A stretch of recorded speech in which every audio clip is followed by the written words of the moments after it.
Recordemos o que vimos sobre as fórmulas horizontais. As fórmulas horizontais nos permitem definir expressões aritméticas ou de outro tipo, que incluem condições, que são qualquer expressão lógica válida. Ao atributo que definimos como fórmula, podemos atribuir várias expressões, e será executada a primeira para a qual se cumpra a condição. Também podemos, com o otherwise, atribuir uma expressão padrão, que será executada se não se cumpra nenhuma das outras condições definidas. Os atributos envolvidos na definição da fórmula deverão pertencer à tabela estendida da tabela associada ao atributo fórmula. Estas fórmulas são chamadas de horizontais porque, em sua execução, acessam um único registro da tabela base e, eventualmente, aqueles relacionados pertencentes à tabela estendida.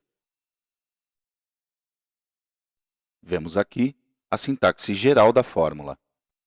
As expressões podem conter atributos pertencentes à tabela estendida da tabela associada ao atributo que está sendo definido como fórmula.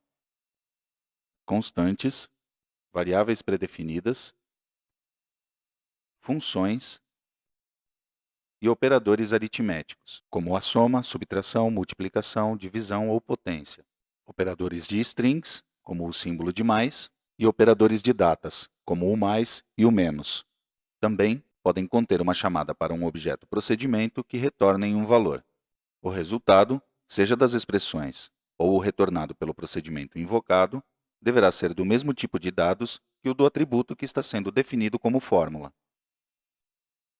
As condições são qualquer expressão lógica válida, podendo conter atributos pertencentes à tabela estendida da tabela associada ao atributo que está sendo definido como fórmula, constantes, funções e operadores lógicos, como AND, OR, NOT, e operadores de comparação, como maior, maior igual, menor, menor igual, diferente e like.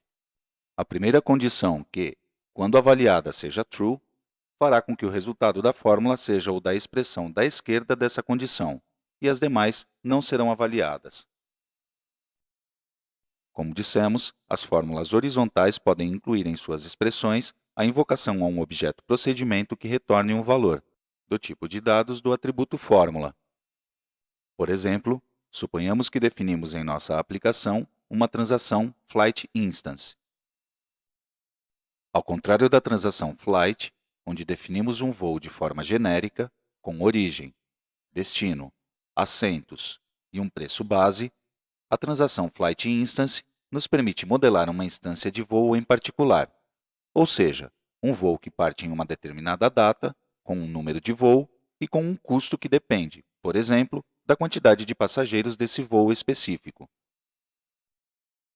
O atributo flight instance price poderia ser definido como um atributo fórmula que invoque um procedimento que retorna o valor do preço da instância do voo, calculando os descontos correspondentes em função do preço do voo e da quantidade de passageiros. Na regra PARM do procedimento, vemos os parâmetros recebidos, Flight ID e Flight Instance Number of Passengers, e o valor retornado na variável Flight Instance Price. No source, podemos ver como é realizado o cálculo do preço. Se analisamos o código implementado, vemos que poderíamos ter incluído este mesmo na fórmula global, sem ter utilizado um procedimento.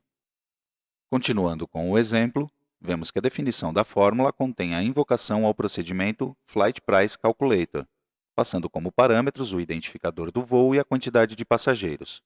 Observemos que, neste caso, a expressão da fórmula horizontal contém apenas a chamada ao procedimento, mas poderia incluir outras expressões e condições.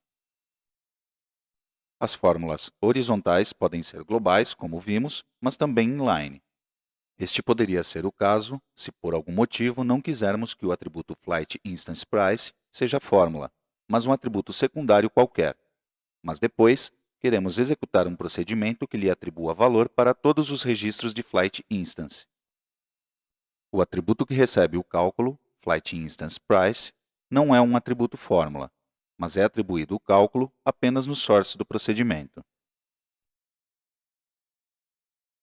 As fórmulas horizontais, tanto globais como inline, para que tenham um sentido, sempre têm que ter um contexto. No caso das fórmulas horizontais inline, o contexto é dado pelo local onde foi definida a fórmula, por exemplo, dentro de um comando foreach. Neste caso, o contexto seria a tabela base do foreach, flight instance, e sua tabela estendida. No caso das fórmulas globais, o contexto é dado pela transação onde foi definida a fórmula, especificamente a tabela estendida de sua tabela base. No exemplo que vimos, mostrado abaixo, é a tabela estendida da tabela flight. O contexto garante que possam ser instanciados todos os atributos que fazem parte da fórmula. Nos vídeos seguintes, veremos outros tipos de fórmulas.